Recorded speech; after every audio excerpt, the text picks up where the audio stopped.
الشیطان اللعین الرجیم بسم اللہ الرحمن الرحیم وصلی اللہ علی محمد وآل بیتہ الطیبین الطاہرین المعصومین۔ بارگاہ ملکوتی امیر المومنین صلوات اللہ وسلامہ علیہ سے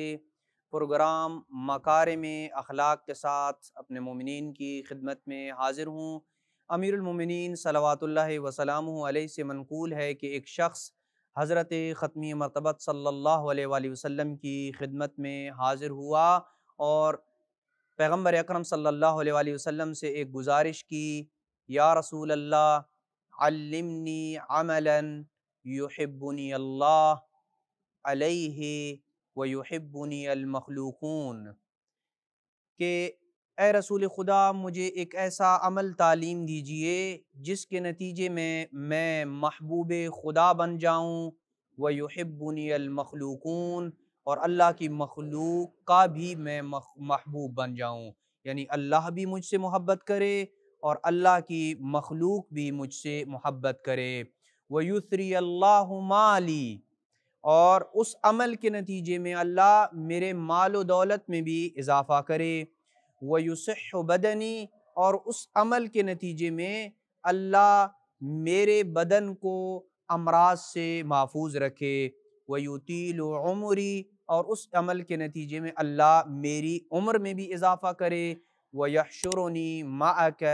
اور اس ایک عمل کے نتیجے میں اللہ مجھے آپ محمد کے ساتھ بروز قیامت محشور کرے۔ پیغمبر اکرم صلی اللہ علیہ وآلہ وسلم نے جب اس شخص کی ان 6 باتوں کو سنا کہ ایک عمل کے نتیجے میں اسے 6 چیزیں حاصل ہو جائیں، تو پیغمبر اکرم صلی اللہ علیہ وآلہ وسلم نے فرمایا کہ هذه 6 خصال تحتاج الى 6 خصال، کہ یہ 6 کام ہیں، ان 6 کاموں کے بدلے میں اور عوض میں تم 6 کام کر لو، میں محمد تمہیں یہ ضمانت دیتا ہوں کہ تمہیں اللہ سبحانہ وتعالی کی ذات یہ 6 چیزیں عطا کرے گی جو تم نے مجھ محمد سے مانگی ہیں۔ پیغمبر اکرم صلی اللہ علیہ وآلہ وسلم نے ان کی ان 6 اس شخص کی ان 6 چیزوں کے مطالبے کے عوض کون سی 6 چیزیں اس شخص سے طلب کی ہیں۔ انتہائی غور طلب حدیث ہے، اور ہم میں سے ہر شخص کی یہ طلب اور حاجت ہے کہ ہمارا بدن بیماریوں سے محفوظ رہے۔ ہم میں سے ہر شخص چاہتا ہے کہ ہماری عمر لمبی ہو، ہم میں سے ہر شخص چاہتا ہے کہ وہ پیغمبر اکرم کے ساتھ محشور ہو، ہم میں سے ہر شخص چاہتا ہے کہ وہ محبوب خدا بن جائے، ہم میں سے ہر شخص چاہتا ہے کہ اللہ کی مخلوق اس سے محبت کرے۔ لہٰذا یہ کلمات اس وقت کے زمانے کے ساتھ خاص نہیں ہیں، بلکہ پیغمبر اکرم صلی اللہ علیہ وآلہ وسلم کا یہ فرمان قیامت تک آنے والی نسلوں کے لیے ہیں۔ لہٰذا آئیے ذرا غور کیجئے کہ ان 6 کاموں کو جس کا مطالبہ اس شخص نے کیا تھا، اگر ہم بھی اس کا مطالبہ کریں اور پیغمبر کے بتائے ہوئے فارمولے کے اوپر عمل کریں، تو میرا ایمان ہے امیر المومنین کی بارگاہ سے یہ وعد الہی ہے کہ جس طرح اس شخص کو وہ 6 چیزیں نصیب ہوئی تھیں، اسی طریقے سے ہمیں بھی یہ 6 چیزیں نصیب ہو سکتی ہیں۔ آئیے اس کی 6 باتوں کے جواب میں ختمی مرتبت نے اس شخص سے کون سی 6 باتوں کا مطالبہ کیا۔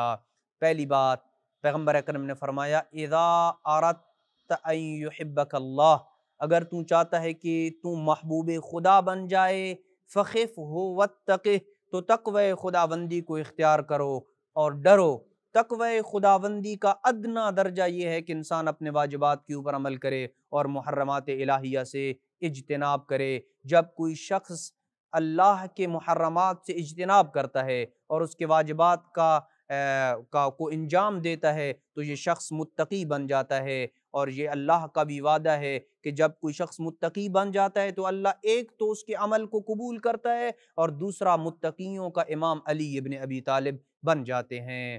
دوسرا کام جس کا مطالبہ پیغمبر اکرم نے اس سے کیا، وَإِذَا أَرَدْتَ أَن يُحِبَّكَ الْمَخْلُوقُونَ، اگر تو چاہتا ہے کہ تو محبوب مخلوق خدا بن جائے،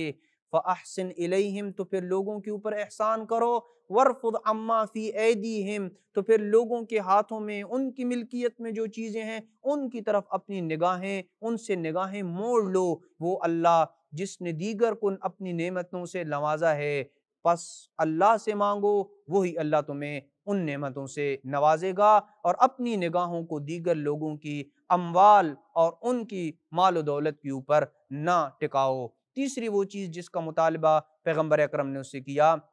وَإِذَا أَرَدْتَ أَن يُثْرِيَ اللَّهُ مَالَكَ، اگر تو چاہتا ہے کہ اللہ تیرے مال و دولت میں اضافہ کرے، فَزَكِّهْ، تو پھر اپنے اموال سے حقوق شرعیہ، چاہے وہ زکوٰۃ کی شکل میں ہوں، چاہے وہ خمس کی شکل میں ہوں، چاہے وہ دیگر حقوق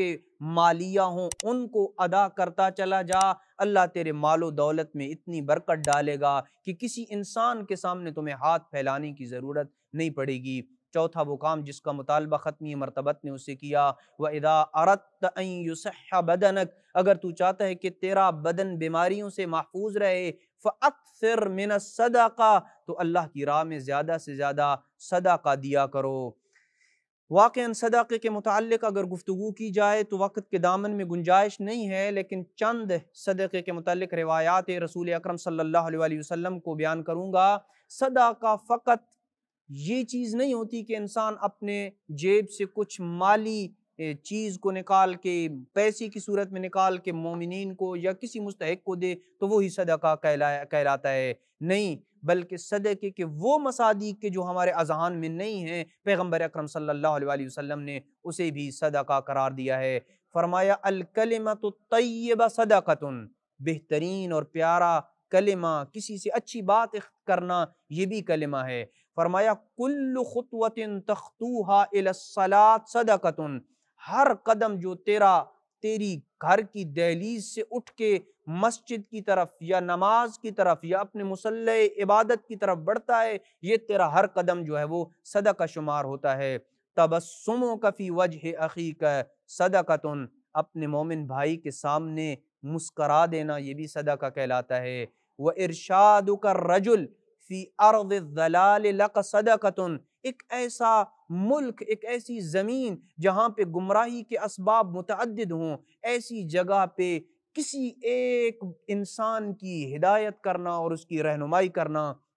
یہ بھی صدقہ ہے۔ وَإِمَاطَتُكَ الْحَجَرَ وَالشَّوْكَ وَالْعَظَمَ عَنِ الطَّرِيقِ لَكَ صَدَقَةٌ، تو رستے میں چل رہا ہے اور رستے سے پتھر کو ہٹانا یا کانٹوں کو ہٹانا یا ہڈی پڑی ہے تو رستے سے اس کو ہٹانا تاکہ چلنے والوں کو چلنے میں دشواری نہ ہو، تیرا یہ فعل صدقہ شمار ہوتا ہے۔ وَإِفْرَاغُكَ مِن دَلْوِكَ فِي دَلْوِ أَخِيكَ صَدَقَةٌ، بڑا ہی پیارا جملہ پیغمبر نے فرمایا کہ اگر تو اور تیرا بھائی ایک چشمے یا ایک کنویں کے کنارے پہ ہو اور تو جو ڈول نکالتا ہے اپنے لیے، وہ ڈول کے اندر جو پانی ہے وہ اپنے ڈول میں ڈالنے کے بجائے اگر اپنے مومن بھائی کے ڈول میں وہ پانی ڈال دے، تیرا یہ فعل صدقہ شمار ہوتا ہے۔ انشاءاللہ صدقے کے اوپر ہم گفتگو کریں گے۔ لہذا پانچواں وہ امر جو پیغمبر اکرم صلی اللہ علیہ وآلہ وسلم نے بیان کیا وہ یہ ہے کہ وَإِذَا أَرَدْتَ أَن يُطِيلَ اللَّهُ عُمُرَكَ، اگر تو چاہتا ہے کہ اللہ تیری عمر میں اضافہ کرے، فَصِلْ ذوی ارحامک، تو پھر اپنے قریبی رشتہ داروں کے ساتھ صلہ رحمی کرو۔ امام رضا علیہ السلام کا فرمان مقدس ہے کہ صلہ رحمی کرنے سے عمر بڑھتی ہے اور قطع رحمی کرنے سے عمر میں کمی آتی ہے۔ اگر کسی انسان کی عمر اللہ کے ہاں 3 سال ہو اور وہ صلہ رحمی کرے، اس کی عمر 30 سال تک بڑھ جاتی ہے۔ اگر کسی انسان کی عمر 30 سال ہو اللہ کے ہاں اور وہ قطع رحمی کرتا ہے تو عمر کم ہو کے 3 سال تک بھی پہنچ جاتی ہے۔ آخری وہ کام جس سے پیغمبر اکرم صلی اللہ علیہ وآلہ وسلم نے اس شخص کو بھی متوجہ کیا اور ہمیں بھی متوجہ کیا، وَإِذَا أَرَدْتَ أَن يَحْشُرَكَ اللَّهُ مَعِي، اے بندے مومن اگر تو چاہتا ہے کہ بروز قیامت تجھے اللہ مجھ محمد کے ساتھ محشور کرے، ایک ایسا آسان نسخہ بتا رہا ہوں کہ تمہیں کسی کے در پہ جانے کی ضرورت نہیں ہے۔ فَأَطِلِ السُّجُودَ بَيْنَ يَدَيِ اللَّهِ الْوَاحِدِ الْقَهَّارِ، تو اپنی اس جبین کو اس خالق، اس واحد قہار کے سامنے دیر تک جھکائے رکھو۔ میں محمد یہ ضمانت دیتا ہوں کہ اللہ تجھے میرے ساتھ محشور فرمائے گا۔ وصلی اللہ علی محمد